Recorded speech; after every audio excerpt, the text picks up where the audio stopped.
July 2022, when I tendered my resignation. Thank you, Mr. Chairman and honorable members. Thank you. Deputy Speaker, any question? No questions. No questions for my senior. Majority Leader. Thank you, Honorable Speaker. CS nominee, there is a government internship program under the Ministry of Public Service, and many of us have messages from Kenyans, especially young Kenyans who have gone through the internship program, asking what is the plan of onboarding them as permanent staff in government, or linking them with other state agencies, for permanent and pensionable jobs. And we'd want to hear what plans you have, should you be confirmed into that docket, to make sure that that internship program not only helps the youth to gain experience, but also helps them to get linked to actual permanent and pensionable jobs. Nominee. Thank you, Mr. Chairman. Thank you, Leader of Majority, for that question. Indeed, I want to confirm to this committee and to Kenyans that I have also received well over close to 300 such messages from those interns, the young Kenyans who have gone through that program, which was initiated, I believe, with the very best of intentions. But unfortunately, I think the implementation has faced some challenges because young Kenyans have been taken through the program, posted into ministries, but after 1 year, they find themselves back on the streets. Indeed, it is a very challenging thing. Mr. Chairman, my personal view about this program of internship, before I come to say what I think should be done, is that it should be changed to not just a Public Service Commission internship program. It should actually be a Kenya national internship program, where both government and the private sector become active players. I believe it would have been much better if the program had involved the private sector, because the skills that these young Kenyans have are varied. They're not necessarily trained to go and work in the public service. Because sometimes you may find a university graduate that has been trained in agriculture, for instance, being taken to the Ministry of ICT. They will just be there for those 12 months, and the stipends that they are given. After 12 months, those kids have really gained very little in terms of the field that they were trained in by way of experience.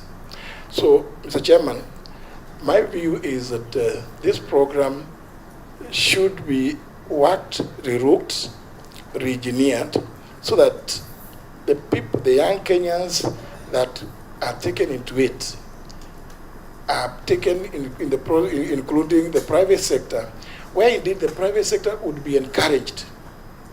Either government of Kenya, because Parliament gave the resources to the Public Service Commission to employ those or to engage those interns. But if we expanded it, it means that either the government of Kenya would have young Kenyan interns being taken to various places in industry, both in the public sector and in the private sector, where their skills would be much more relevant and would be much more useful. And thereafter, either it can be agreed that government will pay for continue paying their stipends, or in the alternative, those private sector players to whom the interns would be attached would be given some incentives, and indeed, perhaps if we could find that we could actually attract Kenyan youth in the internship program, than the current that governments can employ every Kenyan that has gone through school.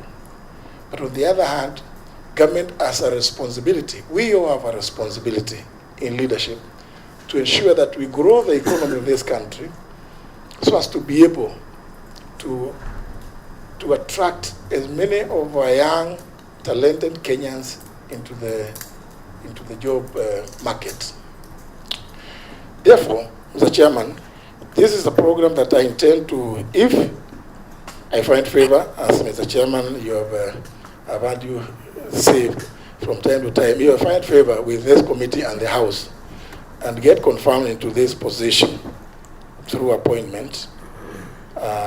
It is something that we will need to sit with the Public Service Commission because, as you would appreciate, the role of the ministry is to facilitate. And, you know, here, Mr. Chairman, it's good for me to point out that public service spans across every arm. So that, indeed, Mr. Chairman, even the policeman on the road is the public service. The doctors and the health personnel are also doing public service. So it's a ministry that I find quite interesting. It permeates every sector of the public service. But more specifically, to respond to the issue raised by the Leader of Majority, which has also been raised with me, as I said at the beginning, it is to sit with the Public Service Commission and see how best to address the plight of the various cohorts, because very few, Mr. Chairman, have been absorbed in the public service. And these are our children. We all must feel for them. We see how best to have them placed in well-paying jobs and remove them from the streets. Thank you, Mr. Chairman. Thank you. Yes, Mary. Thank you, Chairman. Nominee, Kenyans, with respect to the same issue of internship, Kenyans want to know the fact that the outgoing CS did suspend ongoing and any new recruitment. Or if you are approved, what you're going to do about that? He had proposed a formation of a tripartite committee to look into all those issues. And they are also saying the public servants, the aging, the public service is an aged lot. And so in the interest of succession planning, what are you going to do if at all you are suspending recruitment? And finally, they are also saying they're raising the concerns on corruption and nepotism, where jobs at the public service are also going to the highest bidder, or to whom you know. So if you are approved, what are you going to do about it? So kindly speak to those issues, and you'll be, so that we do not bring up the issue again. Thank you. Chairman, this is just a supplementary question. I hope I don't lose my slot later. Because I'm very interested in this. We're going to third reading of a bill I have sponsored on the public service internship. And I agree with you what you have said. We actually consulted a lot on the private sector, but we realized it needs further engagement on issues to do with private sector because incentives and all that. But now, the direct question that the young people are asking, and they have told me, without that amendment in your bill, in the third reading, but then you can stay with your bill. They're saying there has to be provision of them gaining full employment after the internship. Because they're saying otherwise, if that is not there, the government and other entities are just enjoying cheap labor. And then they go back, as you have said, after 1 year. And so it is good to be honest, because I know later you'll be told it's budgetary issues. You can commit here and then later you say there's no money. So the young people just want an honest answer, whether they will be employed after their internship. And the last thing just on that, Chairman, is that the last question, I agree with you also on one thing. Public Service Commission, and we engaged during the public participation. Internship is not a Parliamentary Service Commission also takes interns, the Judicial Service Commission, other commissions in TAC, which actually has a good practice where they have a merit list. So instead of advertising again for new people to get full employment, why don't we have a database of the ones who've done internship, and they be given priority when it is time for employment, and they create space for others to get internship? Mr. Chairman, thank you, Mr. Chairman. And through you, Mr. Chairman, I want to respond to the issues raised by the member for Teso South, Honorable Mary Amase, where she raised the issue of a circular. And let me first of all say that I haven't come across any such circular. It was a pronouncement which I think has not been secularized. The issue that I'm aware of is that, of course, which every one of us is aware, is the issue of the austerity measures being implemented currently, which have necessitated some temporary or sort of a moratorium on recruitment. It is not that it has been stopped. So it is not. I don't think whether it's right for us to say that there's been a circular. There hasn't been any, because I've gone through. It's an issue that I was addressing when I met with the senior staff of the ministry. The chairman, the issue of aging staff is true, and this also speaks to the question of succession planning. And I think it is right to point to say that something somewhere has gone wrong within the HR department, the human resource area, because it is true, the chairman, you find, I don't know members, you find that some very, very senior people in the public service, the people that deputize, and they are almost exiting the service, but the people deputizing them are so lowly placed. I think that is a mistake that must be corrected immediately. And it's a matter of us having to engage properly with the Public Service Commission, because people are all over. But some certain things which I believe maybe we will have occasion to discuss later, the issue of training, on-job training, seems to have taken some back seats.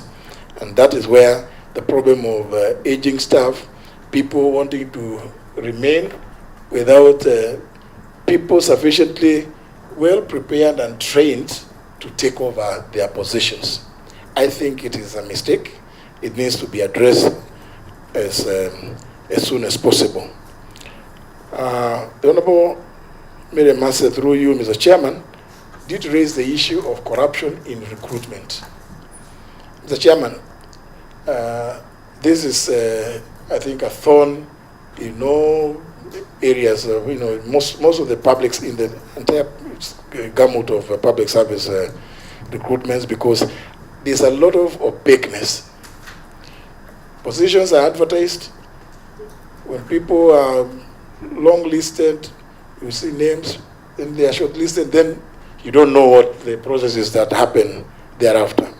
And connected to this, Mr. Chairman, is if you read Article 232 of the Constitution on the mandate and functions of the Public Service Commission, among others, is to ensure efficiency and effectiveness in the public service.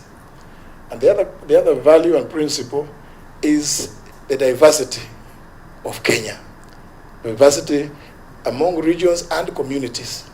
It is a value that is embedded in that Article 232.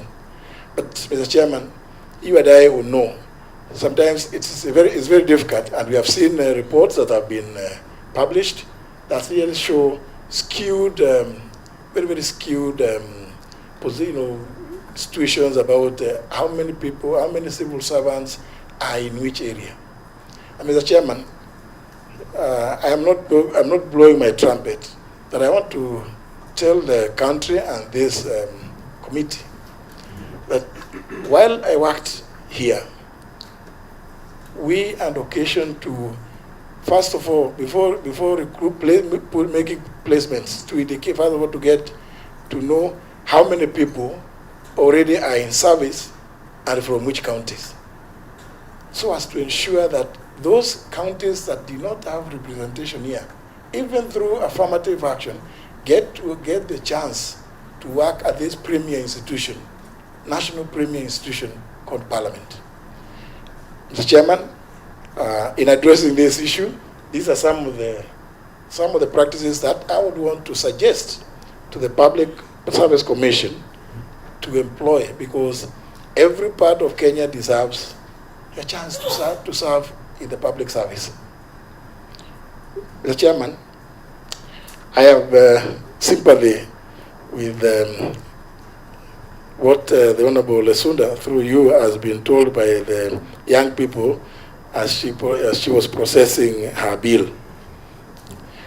Mr. Chairman, we must say this without feeling shy about it. It may not be possible for the public service, indeed not just me, it cannot be possible for the public service to employ every Kenyan that goes through the training. But it is the duty of government to ensure that we have policies and programs that make it possible for the economy to absorb those whom we train in our various institutions of higher learning and others. So it's an altruism, and I think I want to agree with the honourable member that I don't want to be visited to be haunted by nightmares. If I give a commitment here that we will absorb, the chairman, we may not be able to, but we have to look for ways of ensuring that those that have been taken through the process finally find some placement one way or other. There are various options available. Thank you. Before he moves out of that, Honorable Speaker, would you then, if you may not assure them of placement, but at least priority when opportunities arise, especially now that there has been a pronouncement that those who are above 60 years of age will not have their contracts being renewed or extended?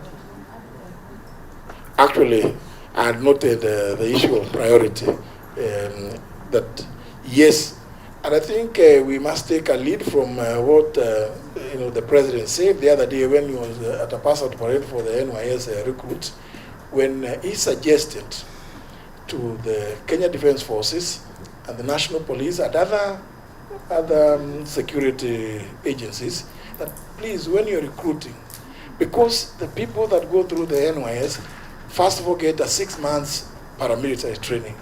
So it makes perfect sense that if possible, do about 80% of those. And they come from every corner of the Republic.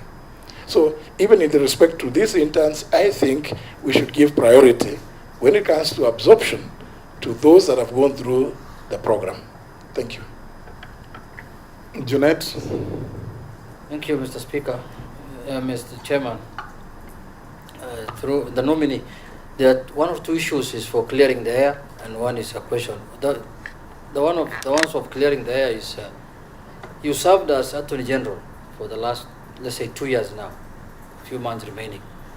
The issues that came that people were not taking your advice, whether they were legal or they were non-legal, I don't know, but your advice, which I assume they were legal. Could you touch on that matter? And then the other issue is when you were working at the Attorney General. Which people? He was not advising people, he was advising the government. Yeah, I'm saying. So be specific with your question. No, I'm saying there was accusation, there were statements out there saying that your advice was not being taken. There was a statement out there in the public domain that your advice was not being taken. So the advice could be taken by the government people in whichever capacity they are serving. Then secondly, the issue of when you were running the office of the Attorney General, there were issues, I found that one in Parliament, between your office and the Public Service Commission in terms of recruitment of that office. And now you are going to be working with them in terms of policy, you will be in charge. how will you take care of that? Then my last question is, the president, when this uprising happened the other day, one of the statements he issued was that people who have reached the age of 60 years must leave the civil service. But there are people who are 60 now and still working. They have contracts that are running. And that is the way we can bring up the youth into the system, when you create space for them. So what do you think you will do if you get favor with this committee and you are appointed? Will you create that space for the youth so that these people who have clocked the age of 80, they should leave, that they leave the civil service? Because they have 60 and not 80. No, I didn't say 80, 60. No, you people, I know why you're saying 80, but I said 60.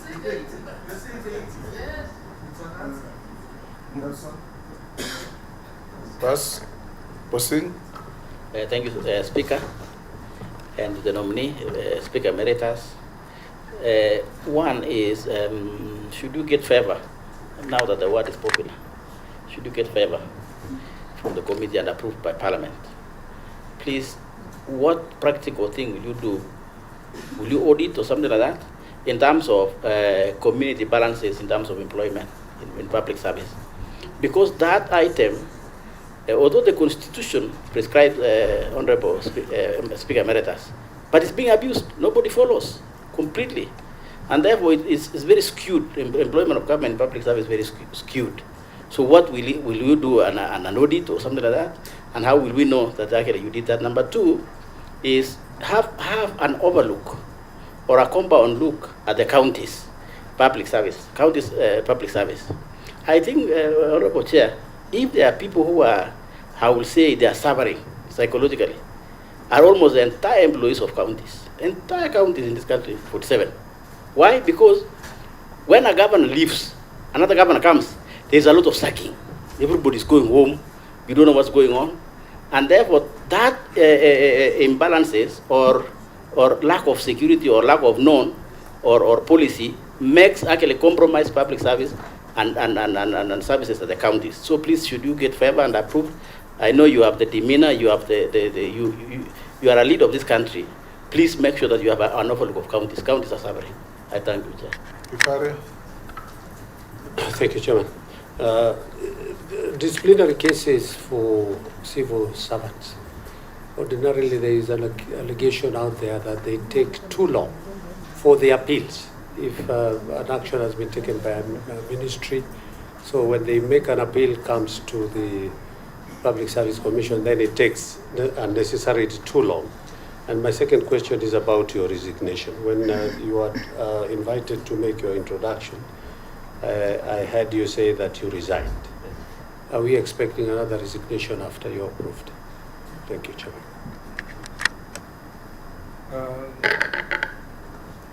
We can take Hamisi. Yeah, thank you, Speaker. Just not the nominee. Thank you, Speaker.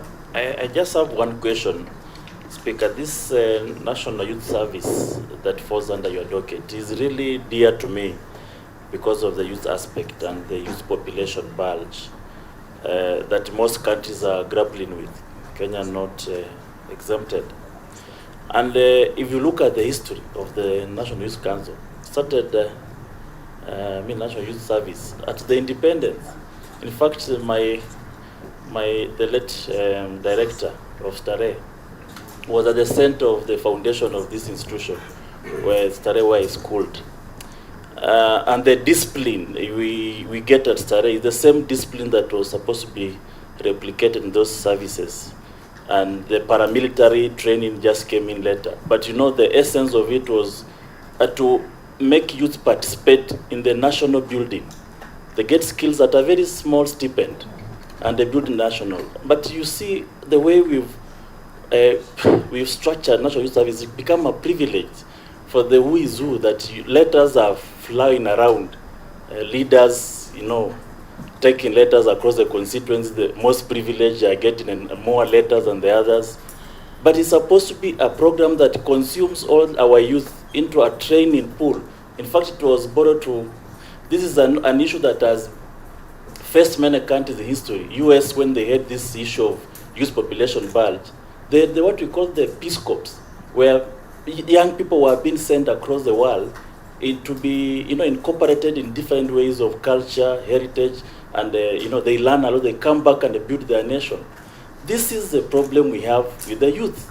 We do not know how to do with this chunk of young people for the benefit of the country. How are you going to structure NYS in a way that it does not become a privilege rather than an expanded program that takes all the young people across? And don't talk about the budget, because all the problem has always been we don't have enough money. But there's a lot of wastage.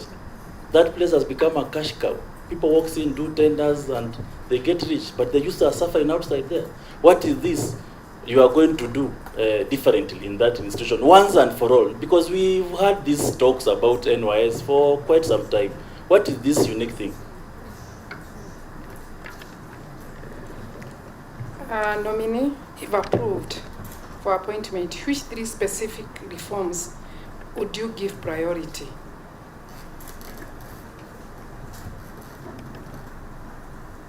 Thank you, Honorable Chairman. Honorable Chairman, I have one question to our nominee, and I'm looking at the constitutional mandates for gender representation. And I just see that women remain underrepresented in public service. Because if you look to most of the sectors in our government, they've been led by men. What specific reforms will you advocate to ensure compliance with this mandate and increase women representation? I think as a country we have some laws, but the problem is implementation or rather enforcement. I thank you, Honorable Chairman. Can you deal with those? Thank you, Mr. Chairman and honourable members. Well, let me begin with the issues raised by the Honourable Jeanette, Mr. Chairman. And just say one, I think sometimes our media, and we have to give it to them, are quite innovative. Sometimes how they innovate sometimes can cause you a lot of jitters. If you read the story, if you saw the headline, and you read the whole story, you could not relate the two. Because in the middle of the story, inside this, I think on page 2 or page 3 of that newspaper, they went ahead to say that 99.5% of all advisories given by the Office of the Attorney General have been taken and implemented. Perhaps, the Chairman, if it pleases members, I could give an exit report on the performance of of that office for the 20 months and 15 days that I was in charge. So that story was not correct. That advisories were not being taken, because the office gives advisories in respect to very, very many issues, international law. In fact, the office gives legal advisory opinions even to the county governments, and I cannot even remember which one was never implemented. If there was anything that may have perhaps not been implemented, could have been maybe the things that we advised ministries, because as perhaps the members will know, the Office of the Attorney General is signatory to every cabinet memo that is generated by every ministry.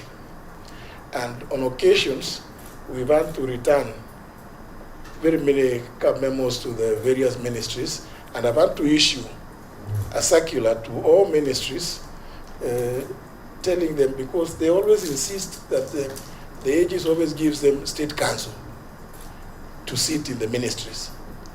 So we asked them, what are those state councils doing? Because they'll bring requests which are so raw.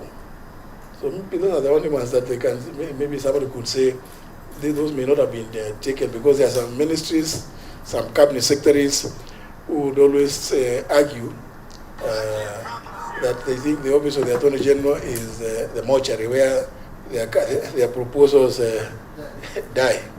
But they die, they never used to die there.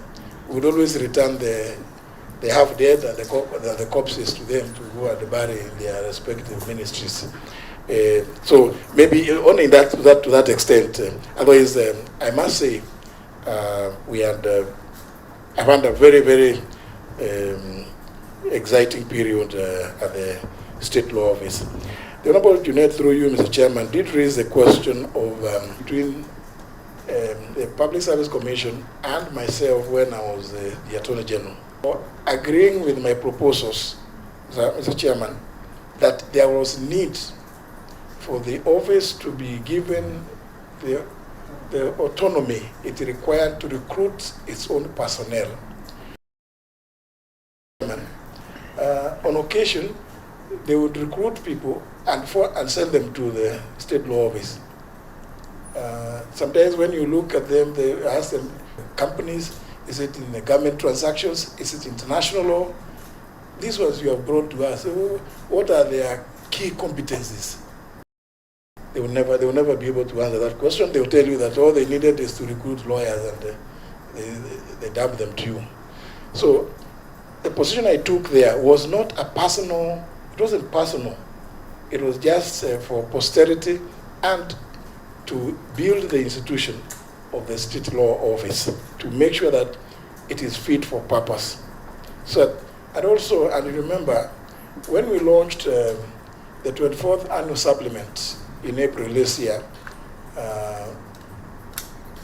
His Excellency the President himself, off the cuff, did speak to the fact that he had assented to that bill to give autonomy to the office of the Attorney General to be able to recruit its staff. And he was speaking about that in the context of the fact that we were launching the 24th annual supplement after the 23rd one had been launched in 1995. So, and His Excellency the President did see the merit in the proposals that I had made. And since, again, Mr. Chairman, the House did agree with me, and I really must remain eternally grateful to the House. The matter ended there. It was nothing personal. It was not to give me a job. It was to ensure that that office becomes what it is supposed to be, the biggest and the best law firm for the public in Kenya.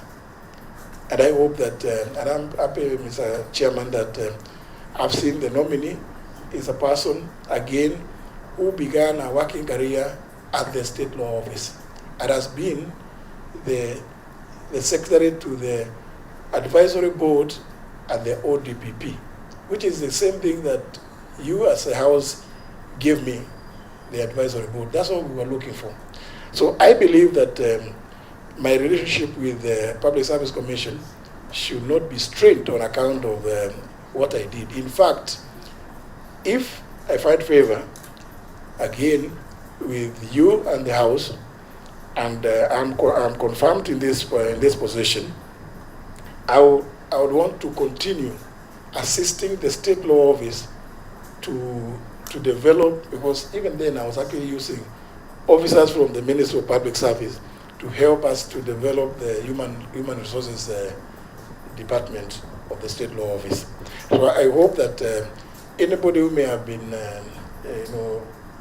aggrieved by the decision to give that office that capacity should not have any difficulties working with me. In any event, we are conjoined at the hip, and we must work together.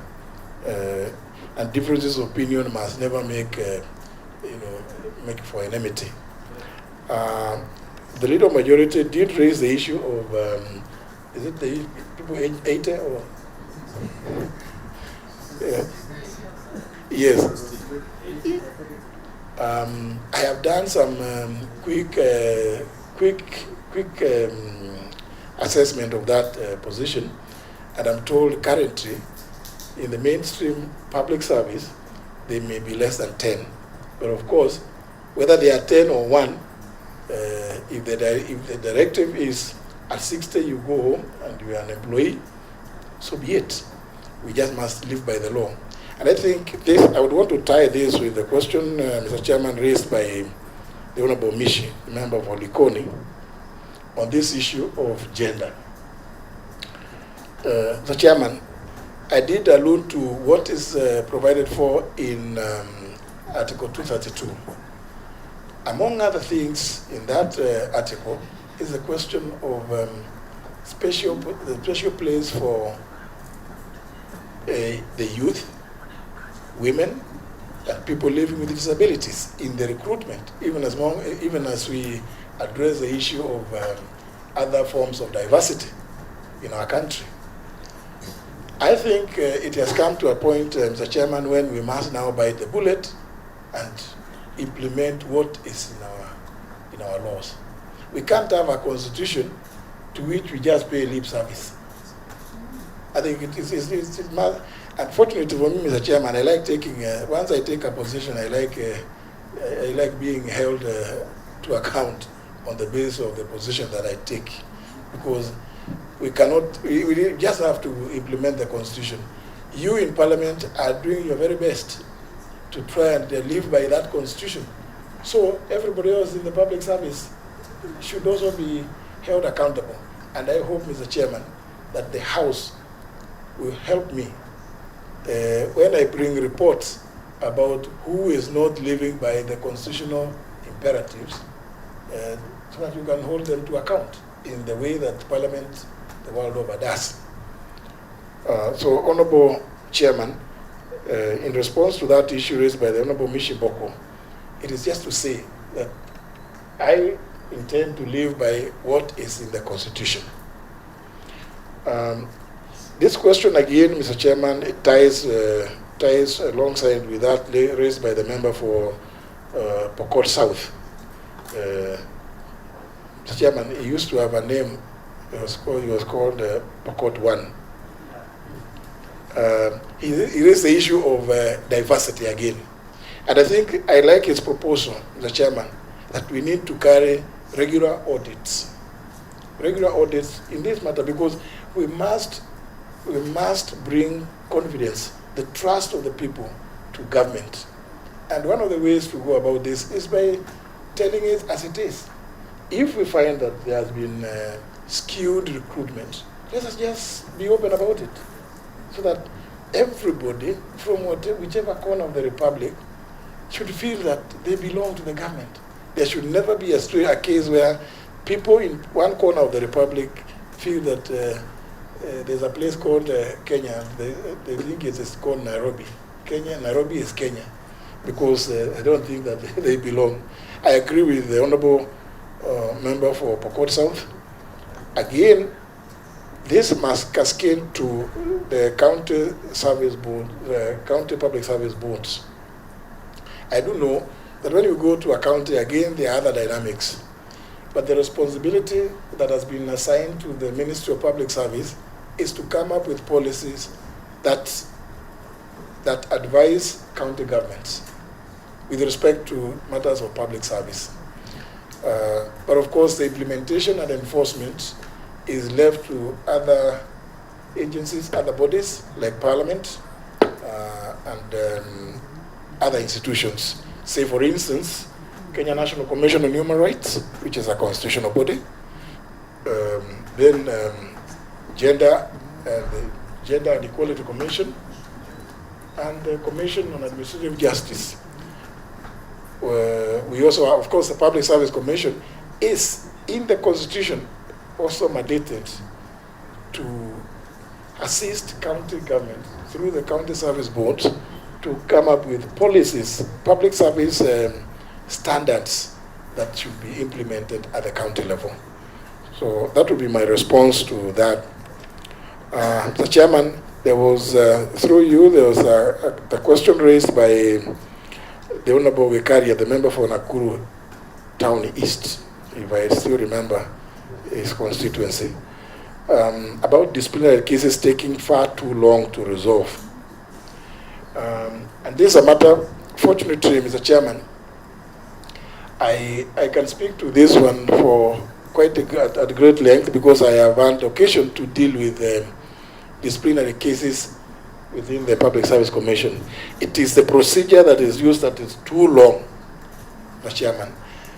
I do recall when I was a magistrate I got involved in dealing with some of those cases because the process starts at the ministry level, because as you know, under clause 5 of that Article 232, the PSC is empowered to delegate any of its functions to other bodies or to some of its members, and some to any public officer or other authorities. One of the functions that they have delegated through letters they write to people called authorized officers. It is that issue of the HR function. And I think, Mr. Chairman, my own experience is that it has not been carried out properly. And it speaks volumes when cases, disciplinary cases, take so long, and possibly the staff who are the subject of those disciplinary proceedings are put on half salary, or they are not allowed to participate in several other service functions that they were engaged to do. So it's a matter that I think we need to streamline the procedures so that matters can be resolved. And at this point in time, when we are all talking about leveraging on technology, I think these are matters that should be resolved much faster. On the question of resignation, if I got the Honorable Vicaria properly, he said that he saw that I had resigned. That's what is in the Kenya Gazette. It is true indeed that I resigned, and there were reasons. Because as you would expect, at the national executive level, and I know the country was alive to the fact that there had been some disquiet. And the only honorable thing at that point in time to do was to take a position through a route that is provided for in law, to allow His Excellency the President opportunity to reorganize his government as he desired. So rather than allow a situation whereby you tie the president with the fact that certain things have not happened, or this or the other as provided for in law, I took the option of assisting the president to make the decision to do the alignment. Honorable Chairman, there are two other areas. The issue raised by the Honorable Caleb Amisi about the NYS, and he did give examples about the American Peace Corps. I think those are very positive remarks and comments. But I want to add that yes, Honorable Caleb Amisi did mention the issue of discipline, Mr. Chairman, and it's not without foundation, because the 6 months paramilitary training obviously equips the trainees with certain patriotic norms that ordinarily will not be found in an environment that is not such as the one we find ourselves in the NYS training camps. But I did say that, Honorable Amisi, that there is the 6 months paramilitary training, and there is the 1 year national service. From this national service, the graduates are assisted almost invariably, where it is possible, to either become self-reliant or self-employed, if you wish. And those others that depend on what courses one takes, because when they go for the national service, they take some certain job-related courses. It could be in the hospitality industry, it could be in construction, and such like trades. And those that also wish to continue with further training are encouraged to join currently the TVET programs within the Ministry of Education. where they would go and to get either diplomas or certification at the TVET level to equip them further for the job market. I want to agree with the member that indeed there have been incidences where corruption has been mentioned. I think this is a matter of concern to all of us. We've seen some of them. I don't want to go into some details, some of which I'm sure most members may have seen, as when people start moving around with appointment letters or recruitment letters, it becomes, it is something that speaks to the integrity of a process. And I think it's one of the areas Point that... of order, yes. Just to clarify to the nominee, because I don't think you got my question clearly. I don't need to go to the nitty-gritties of the operations of NYS. It's common knowledge, we know it. My question was that this good program that has undergone a lot of mutations, that's why there is now the paramilitary being introduced. But initially, at some stage, it used to actually be a compulsory stage for those who are even advancing to universities and institutions of higher learning. It was a compulsory stage, meaning the initial perception of this was to incorporate all youth towards a compulsory stage before you advance to the other programs. So how can we expand it so that it stops being a privilege for the few, that letters are now being floated, it becomes gold for you to get an NYS letter? How can you expand that program more or less the way it was? That's the question. Well, that's a governance issue, Madam Deputy Speaker. It just speaks to lack of order, and lack of discipline, because it shouldn't happen that way. But we do know that it has happened, and it does happen. But of course, the corruption that you mentioned about, other than this one of recruitment, which can be addressed, because we just have to be everybody to play their part. There are those of us who will be charged, and in this case, Parliament with oversight. And I must say that recently I watched some debate at which the House properly expressed itself with regard to some of these processes that have been happening. And I think that is the route to go, so that everybody knows that even as you undertake certain or any of the processes that you are enjoined to undertake, there are others who are watching, and there are others who hold you to account for your actions. But with regard to the other corruption that the honourable member mentioned, I want to say that when that problem came up, and I think all of us would recall, starting around 2017, that's when reforms were initiated within the NYS. And that's how by 2018 we came up with the National Youth Service Act of that year, which, among other things, introduced a council as an oversight body. And I think as Parliament, through the various committees, you are at liberty to call to summon the council, and because they play an oversight role. But it is the National Assembly that has got general oversight over all national state organs and state officers. So indeed, I think on this, we play together. Whenever there is an issue that is being raised in this field, I want us to be summoned by the relevant committee of the House, so that everybody be held to account.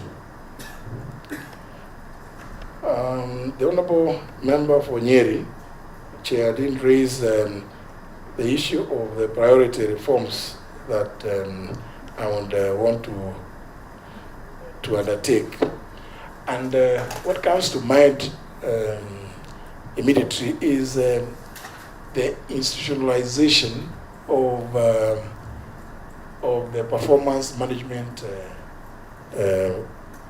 program, so that even as we we do performance management, we hold the people accountable for what they have undertaken or contracted to deliver within specified periods. And also, in my view, I would want to prioritize a reward mechanism, reward scheme, not necessarily monetary. And I've seen this, Madam Chair, in the judiciary. Almost every quarter, you find who is the best performing judge in terms of how many cases they are able to clear because of the huge backlog that were found in the judiciary. How is it that we cannot do the same in the public, the rest of the public service? Let us reward and recognize performance so that even promotion, even the areas we are talking about the succession planning, it also has some basis.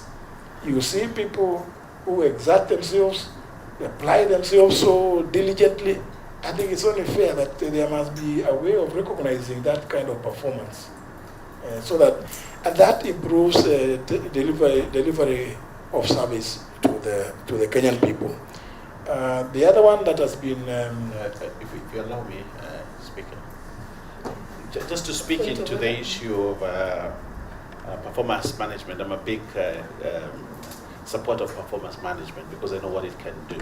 And during the Kibaki time, you could actually, I used to work in a university as a registrar, and we put, during that time, universities were assigned into performance management, and you could actually see the university grow, how many papers it has published, how many papers each professor has published, A, how it has been ranked in. You could actually see the growth because of performance management as you take up this position, if approved by this committee, and this is part of public service. We'll be very happy if we initiated performance management through performance contract or any other form of performance management tool to actually be able to evaluate workers, their output, how much government is putting in and what is the output, so that we can see real growth, and this contributes significantly to GDP. Thank you. Did you finish answering? Just that area of performance management, and I'm happy that the Honourable Member for Kilifi North has actually just got it, nailed it, because of course the public universities are they're still part of the public service, and we've had some, in recent times, we've had complaints from students complaining that they start examinations and they have not received their results. You wonder, in that university, is a lecturer who is involved in delaying those results. There is a head of department, there is a dean, and there is a vice chancellor. Surely, when these kind of complaints come, if we were implementing, if we had properly institutionalized, and I agree with the Honourable Member that this is something that there is a route to go, but we are paying lip service to it. We are not actualizing what is supposed to mean, because it is also service delivery. Those students are part of they're children of this country. When you hear students complaining that they start examinations and for 6 months down the road they have not gotten their results and what, surely those students must have gone to raise those complaints with the lecturers, with the heads of departments, with the deans. I mean, surely it means something somewhere. There is a breakdown in the way we implement these performance contracts, and the delivery is not correct. Another area, again, to respond is how we communicate government programs. There has been all manner of communication from all quarters. Sometimes you see some of the communication, if you happen to be awake by midnight, you find there's still communication through some certain medium. And, we just need to institutionalize it and make it work properly. This is another area of priority, Mr. Chairman, that I would think we need to implement alongside the reward merit-based reward system, either on a quarterly basis or on a monthly basis, as the case may be. We must recognize industry and merit in the delivery of public services. I think that may be all. I'm told you've done all that cohort. Sharia, anything? Mr. Speaker, if you allow me, I have a question from a constituent. Thank you.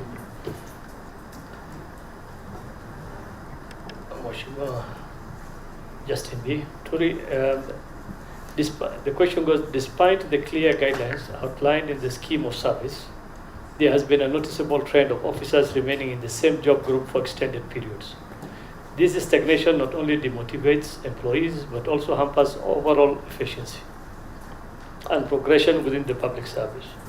How do you plan to address and rectify this issue to ensure compliance with the scheme of service and promote a more dynamic and motivated workforce? Thank you. Chairman, I have one simple question. I did one. I have one. Just one which is pressing. It is on the abolition of permanent and pensionable terms in the public service. Do you support or not? What are the advantages and disadvantages? Terms.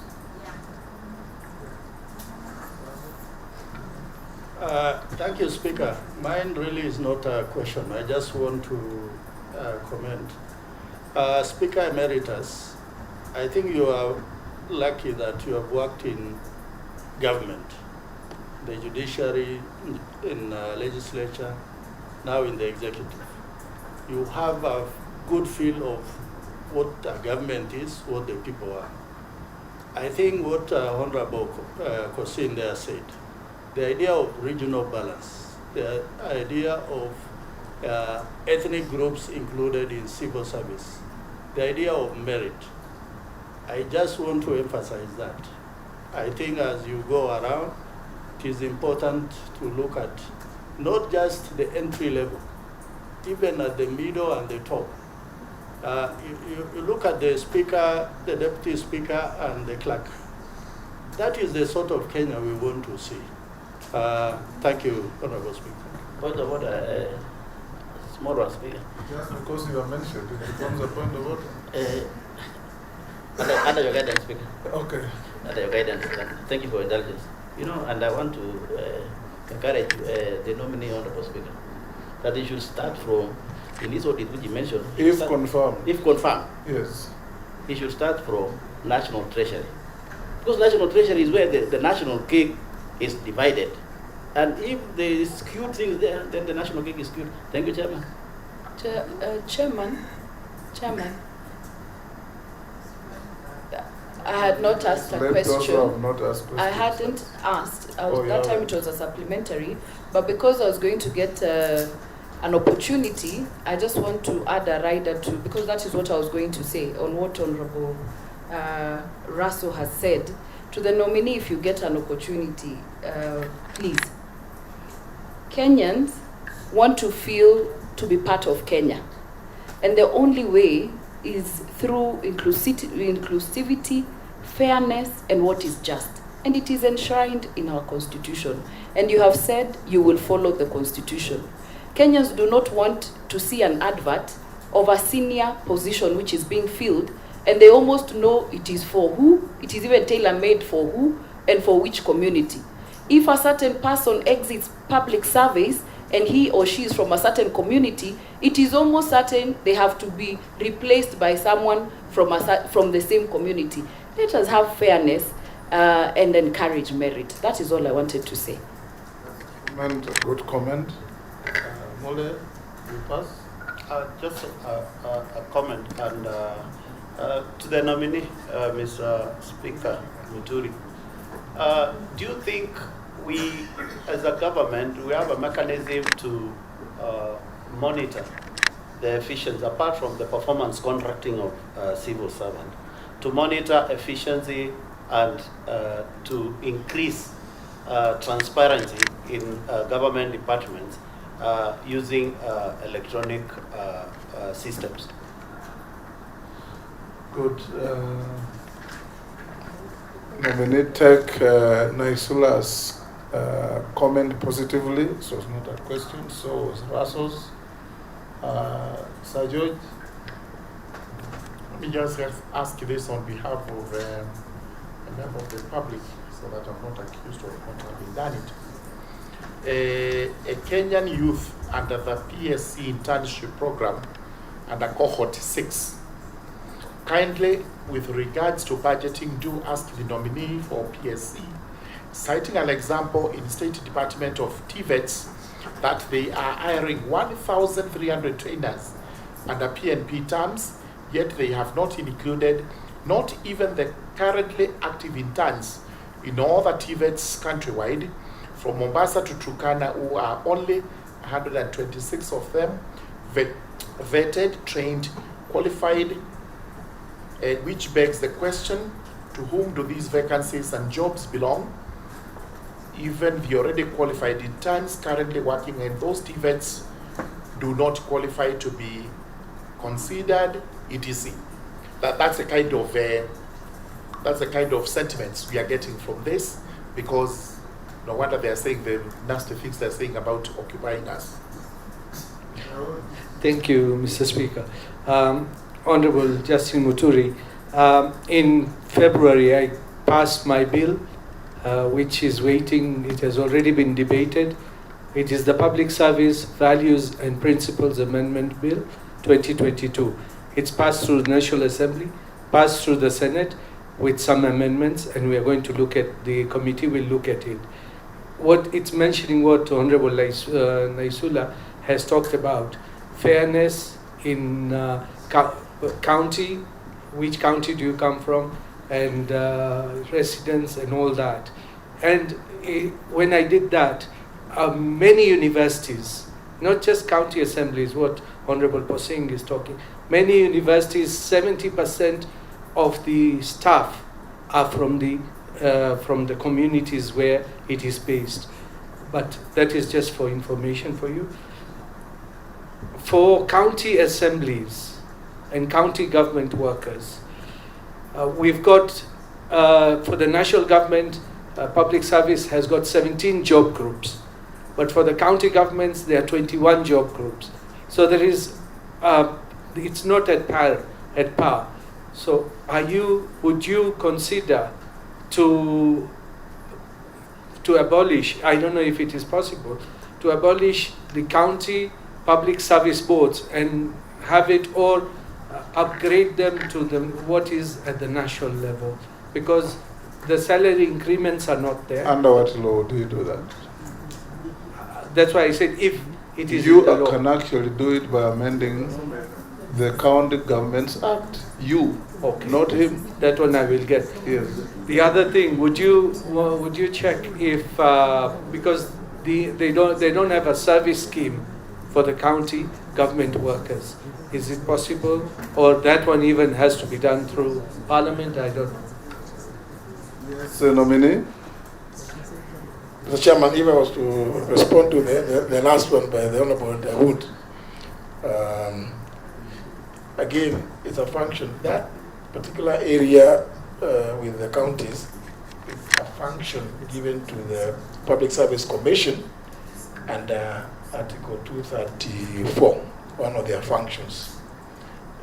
They're supposed to come up with standards, operating standards, which and you know, if we put them in law, national legislation will take precedence over what else they have done at the counties. So it's quite, I'm happy that you've actually processed your bill and you've put in those principles. The Chairman, I was going to agree with the Honorable Dawood about these many job groups at the counties, because sometimes I came across an officer, some old man who was employed in my county, that was said to be an environment officer. And to the best of my knowledge, when they mentioned environment, I was a bit surprised, because I didn't think he would be very well suited in that regard. But then Later it was explained to me that he was engaged by the governor to advise on the political environment. So there are many job groups there. So it's one of those things, I think, working in collaboration with the Public Service Commission, I think, because we have a duty, we serve the same people. We have a duty also to advise the counties that certain things just don't make sense. And the resources that are devolved every year are not just for purposes of recurrent expenditure. I like the current trend that both Parliament and the national government have taken, that please dedicate not less than 30% of those resources to address issues of development. I think it's a good thing. The chairman, going to the question raised by the member for Balambala, the Honorable Shurie, about the stagnation of people in one job group. It is one of those things that must be seen as, one can say that maybe somebody has slept on the job, because why are you stagnating somebody?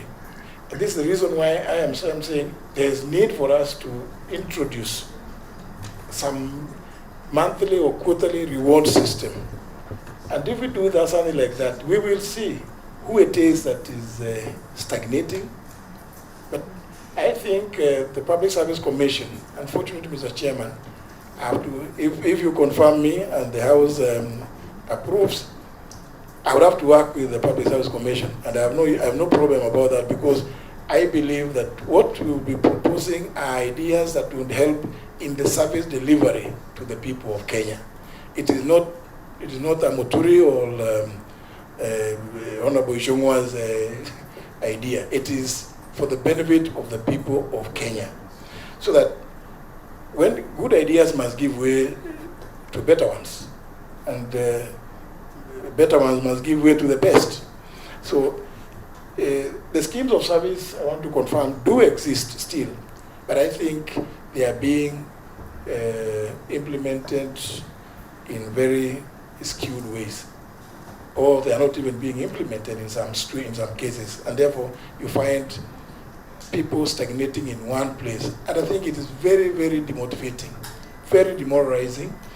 You may find that some of the people stagnating are extremely hardworking, industrious people, but maybe because of some certain idiosyncrasies between the supervisors and others in the chain of command, they have been made to stagnate. I think these are some of the things that we need to begin addressing. If I find favor with you, Mr. Chairman, and the committee and the House, these are things that I promise I would want to undertake to visit. Mr. Chairman, through you, the Honorable Member for Likoni did raise the issue of permanent and pensionable vis-a-vis contractual terms or engagement. Mr. Chairman, the public service in any jurisdiction, as I know, is indeed really the soul of the nation. And I think I say this because you look at certain jurisdictions, Italy stays for sometimes up to 6 months without a government.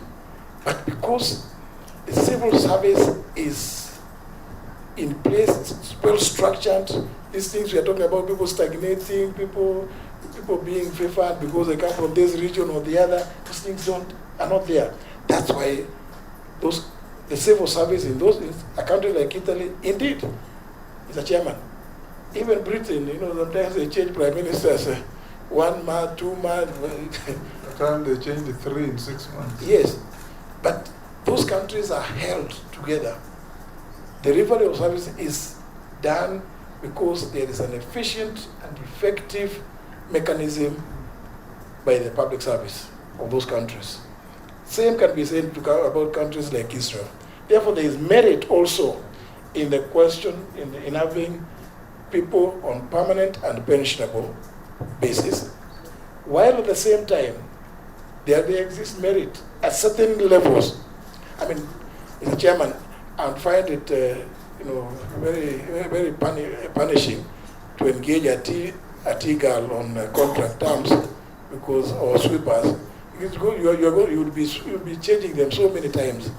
I think some of them are clerical officers, but at certain levels, senior levels, there is merit also in having people on contract terms.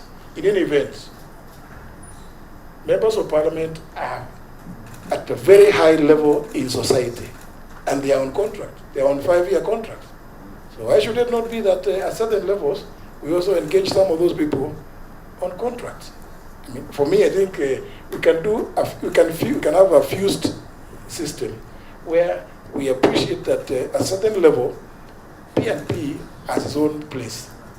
And then at certain other levels, contractual engagement of public servants would have some benefits. That would be my reaction to that issue. Thank you, Honorable Russell, Honorable Kosin, through you, Mr. Chairman. Theirs were comments to encourage, and I take it in my strength. I think, well, it has been said that we must begin by addressing the National Treasury, and I think the Honorable Member has a point, Mr. Chairman, because we have read stories about what is called budgeted corruption. By the time documents are delivered to the House, so much has been done, so much has been planned for. Sometimes when you try to read through those documents and you are told maintenance of plant and equipment maintenance, you ask which equipments are these, Sometimes you don't know which is which. And the same would go to how we recruit people also. The chairman, I want to give this committee some real example where 11 drivers were recruited and posted to the state law office. Only 4 of them had an idea how to drive, and they were on salary. So I said, what? Did you make a mistake? I thought this could only do sweeping or some other menial jobs in the office, but no, they are employed as drivers. Mr. Chairman, I have some examples which make me feel very passionate about actually, if the House approves me, want to go to this docket, because there are too many things, too many glaring things that need to be addressed. Where the Honorable Member for Matungulu did raise the issue of the monitoring mechanism available in the implementation of various programs in the public service, particularly even performance management. This is one area that requires very close attention because, as I said earlier, Mr. Chairman, because Public Service Commission, in excess of the powers given to it in 234 clause 5 to delegate. Once they delegate, and Public Service Commission is only one small commission here in Nairobi.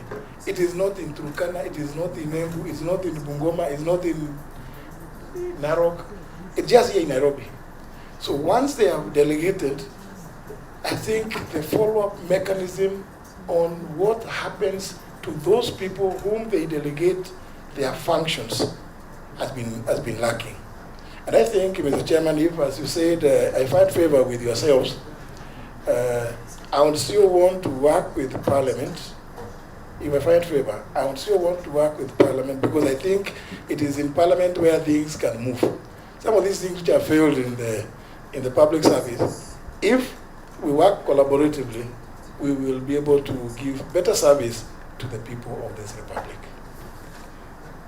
Sorry, the last one, Mr. Chairman, is from the indomitable member for the Raka, the Honorable Gigi Murugara, about this cohort, the cohort 6.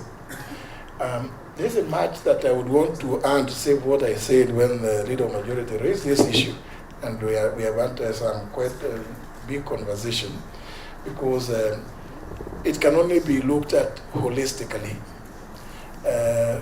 What I can promise is I would want to engage with the Public Service Commission on this issue, because we must find some solution to what we do with these children, men and women of this country, full of energy, full of ideas, well-trained, but we have given them some little hope that, well, and that's the expectation of every Kenyan. You take them as interns, and Mr. Chairman, you and I, and several with me when I say that this program needs to be rethought.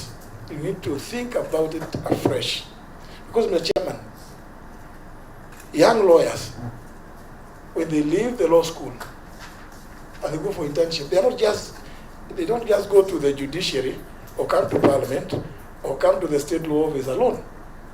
They go to firms of senior lawyers and even in the private sector. They do their internships there. But this one, the way we crafted it, the way we coined it, we just put it for the public service. And that's the reason I believe why it is giving us this problem. And forever, we must continue thinking about how best to address this challenge of these interns. Never forgetting, Mr. Chairman, that the proposal this year was that I think we take about 20,000. I don't know if we go that route without, first of all, re-engineering this program. We are just going to create more anger in many more Kenyans. And no wonder, Mr. Chairman, the next thing, they will be saying they want to anguka with everything. There's something I'm talking about anguka. They could easily say anguka nayo. This time they will anguka nayo. If you approve. So, Mr. Chairman, I just think that we need to think through this process collaboratively and involving many more stakeholders than just people at the Public Service Commission. As I've said, it is a small commission of nine commissioners. The kind of staff they have, they are not outside Nairobi. So surely, I think they don't even have, they have not had the capacity to go around the country to see what other areas of our economy we could think of people interning in. Thank you, Mr. Chairman. Everybody has had a go. You have not asked my question. You did. It was just a supplementary. It's a question nonetheless. Supplementary on intervention. Just one, it's a comment. Actually, it's not a question from the public. Nominee, there is a Kenyan who is saying that the period between advertising for the jobs, interview and onboarding by Public Service Commission is too long. That if you are successful, look into it. Another one is saying to quickly ease the pressure on unemployment, there are 30,000 Kenyans expected to retire, public servants. If you could quickly replace them once they retire. And the last one says, what plans do you have for thousands of support staff in Kenya secondary schools who are earning as low as 5,000? Is it possible for you to absorb them in Public Service Commission? And as I conclude, probably in your first cabinet meeting, could you table a paper proposing for kazi kwa vijana?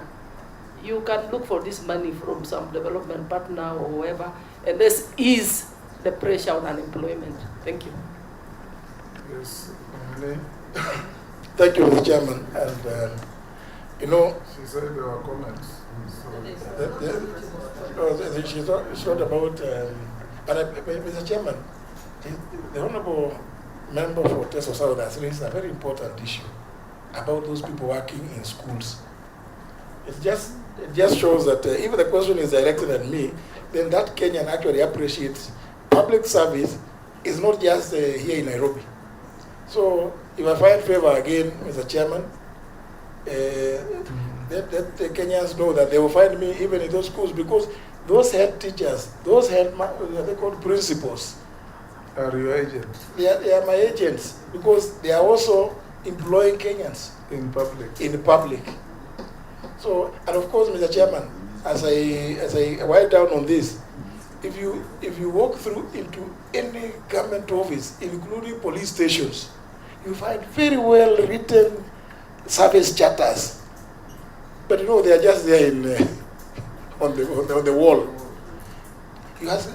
You'll go, you find somebody, even in hospitals, public hospitals, very nice service charters, vision, mission.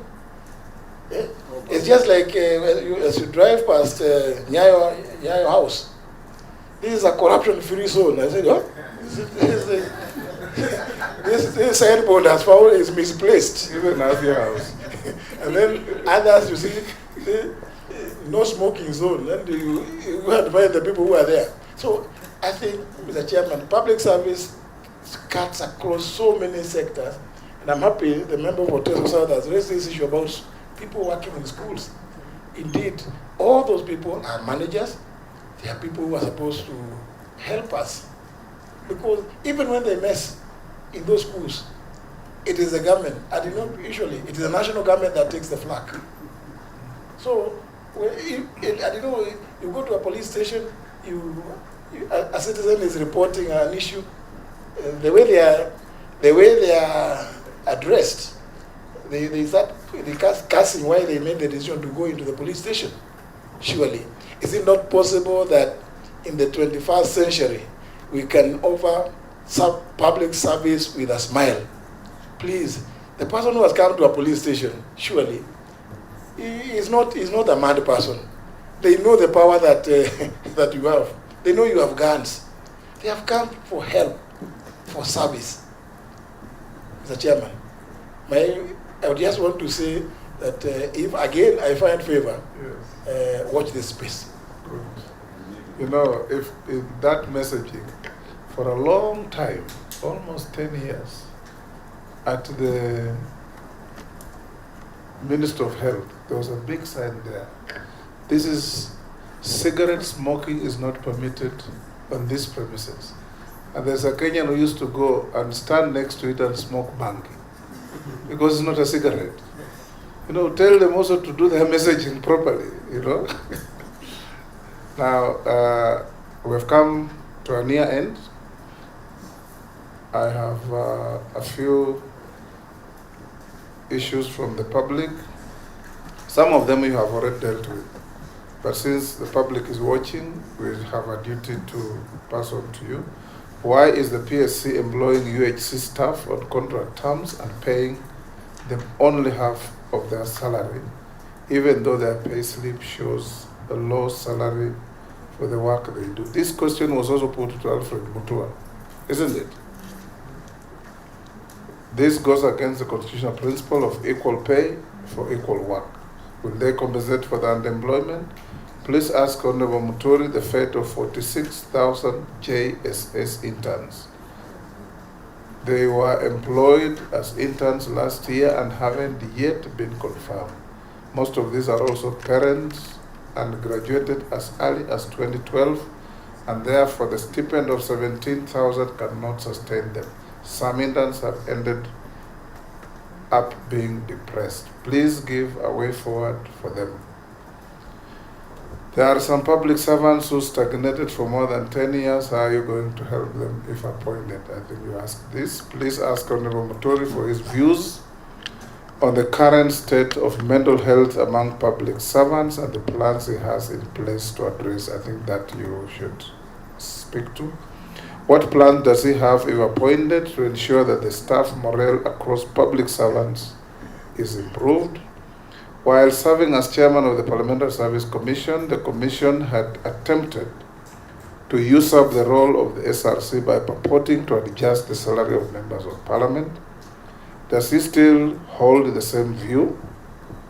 Does he think SRC oversteps into the mandate of other constitutional commissions such as PSC, TSC? Let him explain the nexus between his role as CS for public service and SRC. And the many others about retirement age, stagnation. There are almost 20, 30, but you have already touched on them. Thank you, Mr. Chairman. If I start with the one of the university, UHC. Yes, universal health coverage. Yes, staff being employed by the PSC. Well, the chairman, as I've already demonstrated, it's really the function of the PSC. It is their function to employ. But of course, we being policy advisors, we will be better than or being paid better than others. The chairman, on this issue of the JSS, we need to have a transparent mechanism of showing when you are recruiting, surely you trained somebody as a teacher, they graduated more than 10 years ago, that we need to revisit the issue of the service schemes, the schemes of service, sorry. The chairman, there is already a cabinet paper which is the whole area of wellness in the place of work for public servants. And, if again I find paper, I intend to go out there, say, oh, they are increasing their salaries. Sitting allowance, some people out there will say the CS for public service and the SRC. Mr. Chairman, thank you. The very last, the issue of Chairman, thank you. The very last, the issue of civil servants with fake documents, or civil servants with fake documents or fake certificate. Thank you, nominee, or fake certificate. Thank you, nominee. I'll ask you the last three. Condemned questions. Have you been adversely mentioned in any integrity-related report or investigations? No. Over 800 million. When I appeared before you in 2022, yes, my net worth at that time was about 761 million. So we have had a slight adjustment of about 5.6%, 7.68% to 801.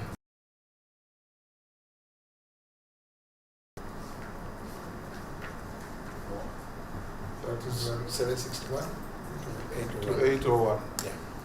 761 to 801. Yeah. Fund is a growth of 40 million. Yes. I have seen senior counsel of Nasir, who is a lawyer like yourself, ask that for all these years, you are only able to have a net worth of 761.